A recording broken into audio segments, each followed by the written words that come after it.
Morning students, welcome to the online classes of City Women's College, and today here in this video we will talk about the recommendations given by various committees and commission regarding the construction of curriculum.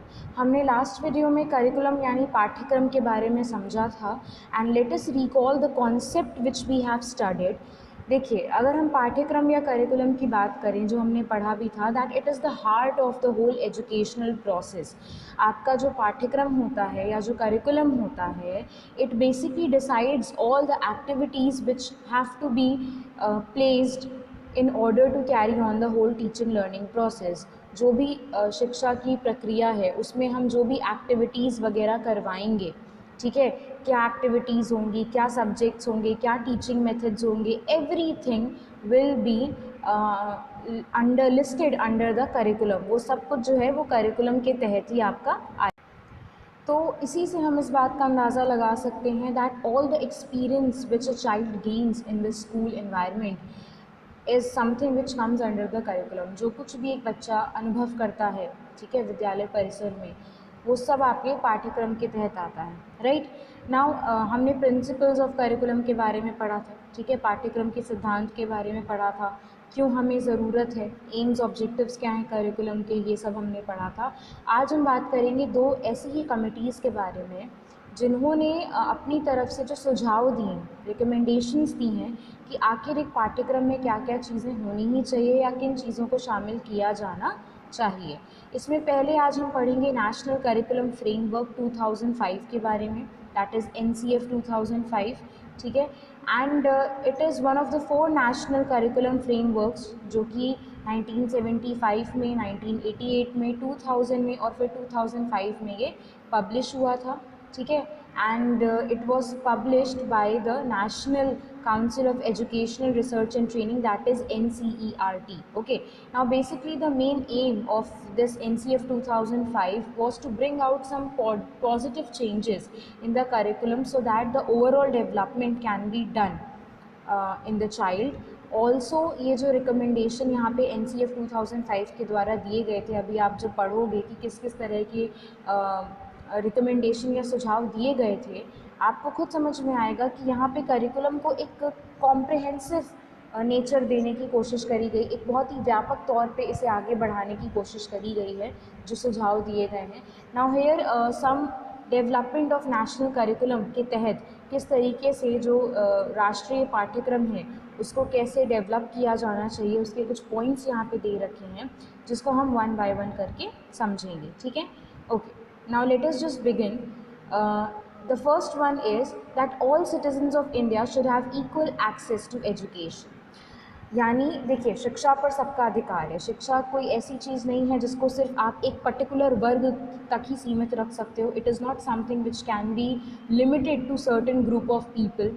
Okay, education is something on which everyone has its right. सबको अधिकार है शिक्षा पे, तो सब तक शिक्षा पहुँचे ये भी ज़रूरी है. तो यहाँ पे पहला जो पॉइंट दिया गया है that every citizen of India, यानी भारत का हर एक नागरिक जो है उसे शिक्षा का अधिकार है और उसे शिक्षा मिलनी चाहिए. सबके पास इक्वल एक्सेस होनी चाहिए, सबके पास इक्वल राइट होना चाहिए एजुकेशन को लेकर के.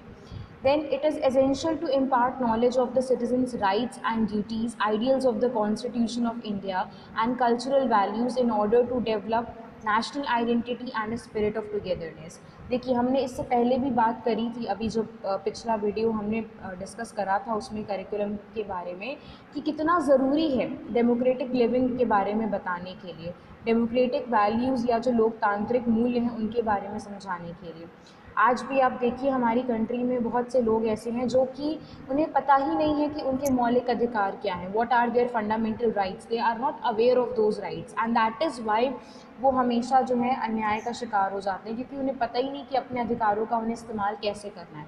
राइट. प्लस हमारे अधिकार के साथ साथ अगर एक नागरिक होने के नाते हमारे कुछ अधिकार है तो हमारी कुछ जिम्मेदारियां भी हैं अपने देश के प्रति. Now every person should be aware of their rights end of their responsibilities, ठीक है, जिसके लिए बहुत ज़रूरी है कि बच्चों को स्कूल लेवल से ही उनके जो डेमोक्रेटिक वैल्यूज़ हैं उन्हें सिखाया जाए.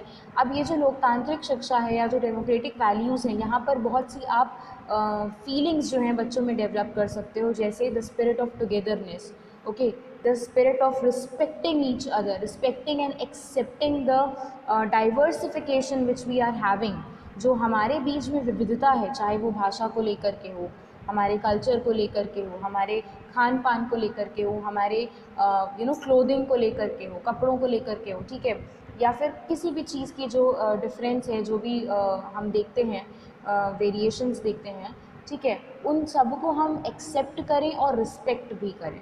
तो ये सब कैसे हो पाएगा? ये भाईचारे की फीलिंग, ये सपोर्ट एक दूसरे की तरफ, ये सब तब हो पाएगा जब आप बच्चों को डेमोक्रेटिक लिविंग जो है या डेमोक्रेटिक वैल्यू, लोकतांत्रिक मूल्य जो है वो सिखाओगे।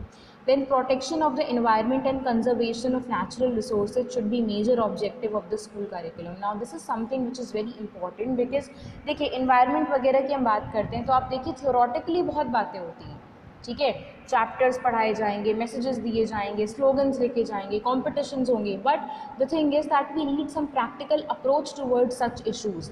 अब वहाँ पे हमें क्या करना है, उसके लिए बहुत ज़रूरी है कि बच्चों को केवल आप थ्योरेटिकली ही नहीं बल्कि प्रैक्टिकली भी शामिल करो ऐसी एक्टिविटीज़ में जहाँ वो अपने इन्वायरमेंट के और करीब जाएँ, अपने इन्वायरमेंट, अपने पर्यावरण के इम्पोर्टेंस को बच्चे समझें, ये समझें कि हमारे पास जो संसाधन हैं, जो रिसोर्सेज हैं, उनकी कमी है, and we have so many people that are dependent on that fixed number of resources। जो हमारे resources हैं वो हमारे पास fixed हैं, ठीक है, लेकिन लोगों की मात्रा बहुत ज़्यादा है, ओके।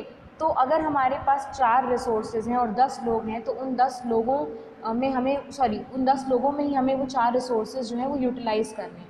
तो हमें इस तरीके से यूज़ करना है रिसोर्सेज को जो कि ना वो वेस्ट हो, ठीक है, और वो सब में इक्वली, इफ़ नॉट इक्वली तो कम से कम जो है वो सबको जो है सबके हित में आ सके, उसका इस्तेमाल किया जा सके, ठीक है। ऐसा ना हो कि जो रिसोर्सेज हैं वो सिर्फ एक ही वर्ग तक सीमित रह गया, okay, there are majority of people जिनको वो रिसोर्सेज मिल रहे हैं and they are utilising it, and then there are some people जिन तक वो रिसोर्सेज पहुँचे ही नहीं।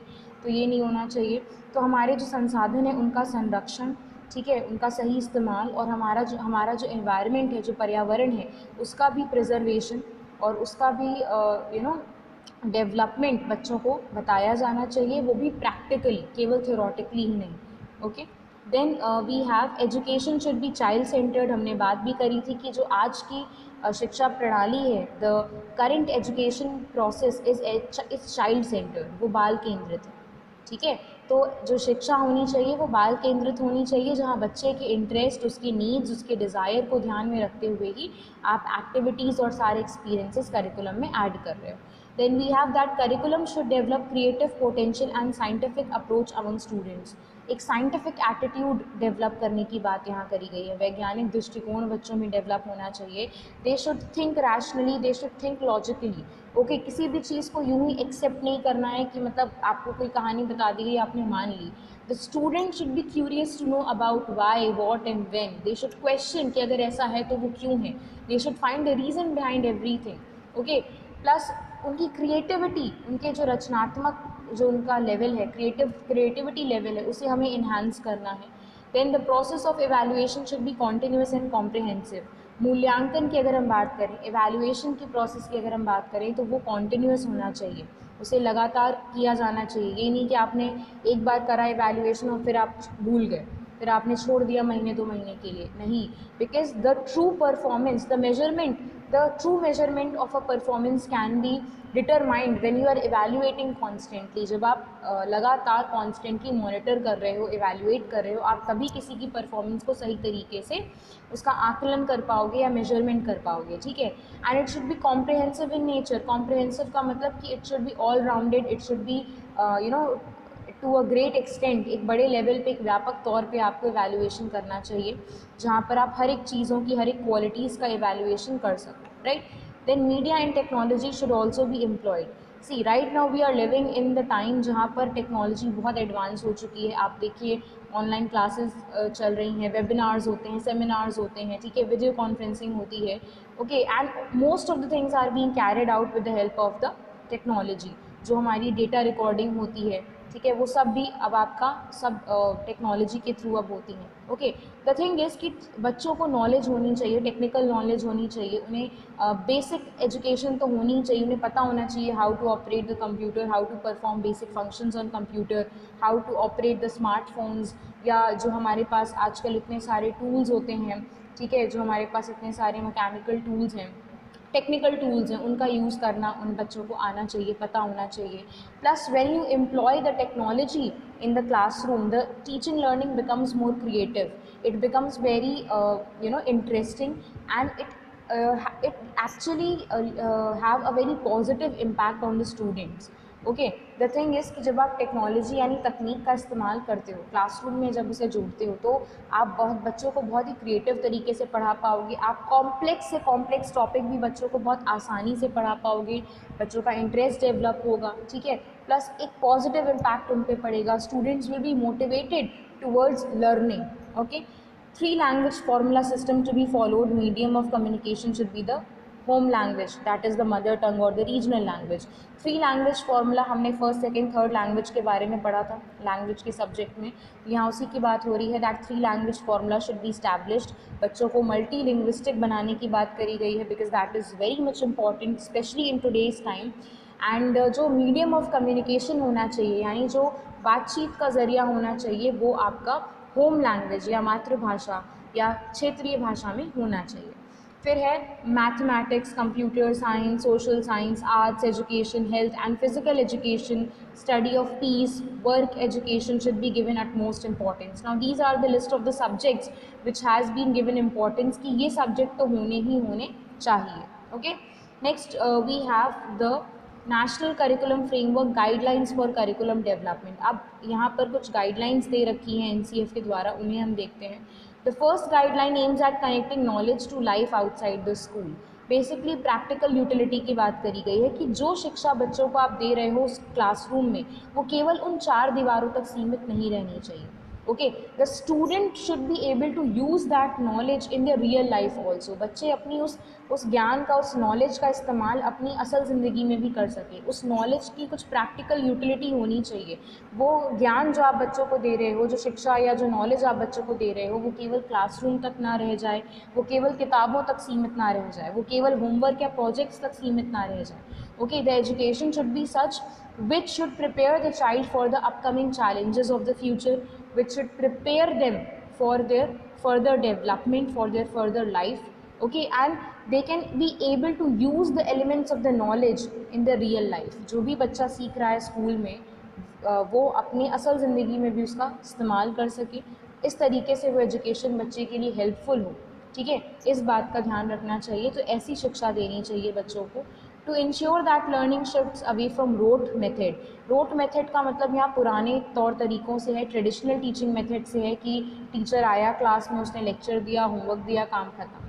बच्चों को केवल पैसिव रोल नहीं प्ले करना है, the students have to play the active role as well. The communication should be two way, the interaction should be two way. Okay, there should be use of technology in the classrooms, different type of teaching methods, different type of teaching material should be used in order to make the whole environment enhancing and stimulating। Okay, तो यहाँ पे वही बात करी गई है कि जो लर्निंग टीचिंग लर्निंग प्रोसेस है, पढ़ने और पढ़ाने की जो प्रक्रिया है, वो पुराने तौर तरीक़ों से अब हट के आगे मॉडर्न मेथड्स एम्प्लॉय किए जाने चाहिए। ठीक है, इसीलिए कहा गया था use of technology, use of media and technology in the classroom, क्योंकि वो आपका मॉडर्न मेथड का ही एक तरीका है। Then making examinations more flexible and integrating them with classroom life. जो आपका एग्जामिनेशन पैटर्न है वो थोड़ा फ्लेक्सिबल होना चाहिए। ऐसा नहीं है कि वहीं जो पुराने तरीके चले आ रहे हैं उसी में आप एग्ज़ाम ले रहे हो। आप देखिए, अब एग्ज़ाम्स जब होते हैं, ठीक है, there are exams for every single thing. बच्चे के जो एक्स्ट्रा करिकुलर एक्टिविटीज़ होते हैं उसके भी एग्ज़ाम्स होते हैं। क्यों? क्योंकि जब आप किसी का इवैल्यूएशन कर रहे हो तो आप उसका इवैल्यूएशन कम्प्लीटली तभी कर पाओगे जब हर एक एस्पेक्ट में आप उसको इवैल्यूएट करोगे। उसके लिए आपको बच्चे के हर एक एस्पेक्ट को मॉनिटर करना पड़ेगा। Okay, so it is very important कि जो इवैल्यूएशन प्रोसेस है, जो एग्ज़ामिनेशन सिस्टम है, वो फ्लेक्सिबल होनी चाहिए। Changes should be brought from time to time, the method should be updated from time to time. ठीक है, प्लस जो इवैल्यूएशन प्रोसेस है उसको क्लासरूम लाइफ से इंटीग्रेट या फिर कंबाइन करना चाहिए। Okay, then we have to raise awareness, nurture a sense of identity and the ability for critical thinking on social political realities. जो आपके सामाजिक और जो आपके पॉलिटिकल एस्पेक्ट्स हैं, जो रियलिटीज़ हैं, राजनीतिक और जो सामाजिक हमारे एस्पेक्ट्स हैं, उनके बारे में बच्चों को पता होना चाहिए। उनकी सोसाइटी के बारे में, सोसाइटी में जो पॉलिटिकल इश्यूज़ चल रहे हैं उसके बारे में बच्चों को पता होना चाहिए। ठीक है, they should be aware about everything, they should have this sense of belongingness and sense of identity in themselves। ठीक है, ताकि वो अच्छे से सोच सकें और अच्छे से डिसीजन ले सकें अपनी लाइफ में। Okay, so these things should be there in the NCF 2005 in the NCF 2005 curriculum, जो उन्होंने गाइडलाइंस दी हैं कि इस तरह का करिकुलम होना चाहिए। ये सारी चीज़ों को ध्यान में रखते हुए पाठ्यक्रम बनाया जाना चाहिए। Okay, now next we have the Yashpal committee, जिन्होंने लर्निंग विदाउट बर्डन का कॉन्सेप्ट दिया था। ठीक है, शिक्षा बिना किसी बोझ के। Now it came in 1993। Okay, the thing is, Yashpal committee जो आपकी कमेटी है, इनका कॉन्सेप्ट ये था कि एक ऑब्जर्वेशन करी गई थी। ठीक है, जिसमें ये देखा गया था कि बच्चे जो हैं उन पर बहुत ज़्यादा बोझ है, बैक का बोझ बहुत ज़्यादा है। बैक का बोझ का मतलब यहाँ पर ये है कि बच्चे की उम्र से ज़्यादा उसके ऊपर बर्डन है पढ़ाई का, सिलेबस का, बुक्स का। Now this committee basically focused on reducing that load from the students. ठीक है, और आइए इसको ज़रा हम और समझते हैं कि the load of the school bags keep on increasing every year. It was in 1993 when Yashpal committee has seriously raised the issue and brought out the report learning without burden. Yashpal committee ने ही इस इशू को सबसे पहले recognise करा और learning without burden का concept दिया गया। ठीक है, and it was formed under the chairmanship of Yashpal, who was the former chairman of the UGC। ठीक है, और बहुत सारे आपके पब्लिशर्स, टीचर्स, एजुकेटर्स, ठीक है, प्रिंसिपल्स वगैरह सबसे बात हुई। बहुत बड़े लेवल पर एक रिसर्च करा गया। ठीक है, रिपोर्ट्स तैयार करी गई कि किस तरीके से हम बच्चों का बर्डन जो है वो कम कर सकते हैं। नाउ यहाँ पर भी कुछ रिकमेंडेशंस दी गई हैं यशपाल कमेटी के तहत, आइए हम उसको देख लेते हैं। ओके, यहाँ पे जो पहला रिकमेंडेशन दे रखा है, that the greater involvement of teachers in framing curriculum and preparation of text book at state at UT level. ठीक है, अब यहाँ पे क्या कहा गया है कि जो टीचर्स का इन्वॉल्वमेंट है वो बहुत ज़्यादा होना चाहिए, because a teacher knows very well कि किस बच्चे के किस क्लास लेवल या किस स्टैंडर्ड को ध्यान में रखते हुए उसे कितना पढ़ाया जाना चाहिए, what kind of methods should be employed, what kind of syllabus should be prescribed. So teachers involvement should be there so that the burden could be lessened. फिर amendment of school education acts और rules of state for laying down norms for pre-school। ठीक है, जो आपके school education acts हैं या जो state के थ्रू रूल्स वगैरह बनाए जाते हैं, उनको उनको उनको अमेंड करने की ज़रूरत है, उन्हें मॉडिफाई करने की ज़रूरत है, specially for the pre school. आप देखिए जो प्राइवेट स्कूल्स होते हैं, ठीक है, आप छोटे जो बच्चे हैं, UKG LKG के भी जो बच्चे हैं, नर्सरी KG के जो बच्चे हैं, they carry so many big bags with and they have so much load on them. जो इनिशियल स्टेज होती है बच्चे की, वहाँ पर हमें उसे बहुत ज़्यादा किताबी ज्ञान नहीं देना है, हमें बच्चे के सेंस ऑर्गन्स डेवलप करने हैं, हमें बच्चे की अंडरस्टैंडिंग डेवलप करनी है, हमें उसे तैयार करना है आगे आने वाली चीज़ों के लिए। तो यहाँ पे बच्चे को बहुत ही खेल कूद के साथ, एंटरटेनमेंट के साथ बच्चे को पढ़ाने और समझाने की ज़रूरत है। ये जो छोटी उम्र के बच्चे हैं, स्पेशली ये जो आपके प्री स्कूल या प्राइमरी स्कूल के जो बच्चे होते हैं, इन पे बहुत ज़्यादा लोड या बर्डन नहीं दिया जाना चाहिए पढ़ाई का। ठीक है, इनको प्रैक्टिकल नॉलेज दी जानी चाहिए by involving the students in playful activities और the recreational activities. Okay, then we have the abolition of test or interviews for admission in preschools and discontinuance of textbook and homework at preschool stage। जो preschool है आपका या pre primary level या primary level की अगर हम बात करें, तो वहाँ पे किसी भी तरह का टेस्ट नहीं होना चाहिए। इवन एडमिशन के टाइम पे भी बच्चों पर बहुत ज़्यादा प्रेशर नहीं होना चाहिए इंटरव्यू वगैरह का, और टेक्स्ट बुक या होमवर्क जैसी कोई चीज़ नहीं होनी चाहिए। बच्चों को यहाँ पे आप सिर्फ एक्टिविटीज़ के थ्रू पढ़ाइए और समझाइए। Abolition of homework and project work at primary stage. Primary stage या फिर प्राथमिक लेवल पर बच्चों का होमवर्क वगैरह जो है या प्रोजेक्ट वर्क जो है वो सब नहीं होना चाहिए, because that actually increases pressure on the students. क्योंकि अगर बच्चा होमवर्क और किताबों में ही लगा रहेगा, स्पेशली एट द प्राइमरी और pre primary level, they will not be able to develop themselves physically and mentally. वो तो उसे करना ही करना है आगे की क्लासेस में, okay, but the thing is कि शुरुआत के स्टेज पे बच्चे को फ्री रखना चाहिए। They should not be faced with the burden of text books and homeworks and projects. Extensive use of audio visual material, audio visual material का यानी टीचिंग एड्स का ज़्यादा से ज़्यादा यूज़ करना चाहिए। आप देखिए जो छोटे बच्चे होते हैं उनको पोएम्स वगैरह जो सिखाई जाती हैं तो एनिमेटेड कैरेक्टर्स के थ्रू उन्हें सिखाई जाती हैं, या फिर ऑडियो बजा दिया जाता है, प्ले कर दिया जाता है पोएम्स का, और बच्चे सुन करके जल्दी सीखते हैं। ठीक है, मॉरल स्टोरीज़ दिखाई जाती है उन्हें एनिमेटेड कार्टून कैरेक्टर्स के थ्रू। क्यों? क्योंकि उनका बच्चों पे बहुत ही पॉजिटिव इफेक्ट पड़ता है और that actually stimulate the interest in the students, okay.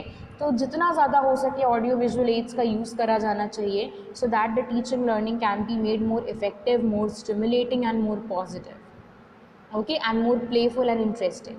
So these were some of the recommendations that were being given by Yashpal committee, जिन्होंने बच्चों के बैक का बर्डन कम करने के लिए अपने कुछ सुझाव दिए थे, ठीक है।